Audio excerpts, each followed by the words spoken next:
एकनाथ शिंदे यांना पुन्हा मुख्यमंत्री करण्यासाठी पंढरपुरातील शिवसेना पदाधिकाऱ्यांकडून विठ्ठलाची महाआरती करण्यात आली। तर एकीकडे पुण्यात देवेंद्र फडणवीस मुख्यमंत्री व्हावेत यासाठी भाजप कार्यकर्त्यांकडून सारसबाग गणपतीला होम हवन आणि आरती करण्यात आली।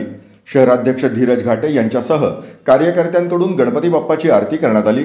तर एकनाथ शिंदे यांना पुन्हा मुख्यमंत्री करण्यासाठी पंढरपुरातील शिवसेना पदाधिकाऱ्यांकडून विठ्ठलाची महाआरती करण्यात आली। भाजप आणि शिवसेना यांच्या कार्यकर्त्यांकडून ठिकठिकाणी देवाला साकडं आणि आरती असे कार्यक्रम विविध ठिकाणी सुरू असल्याचं चित्र पाहायला मिळतंय।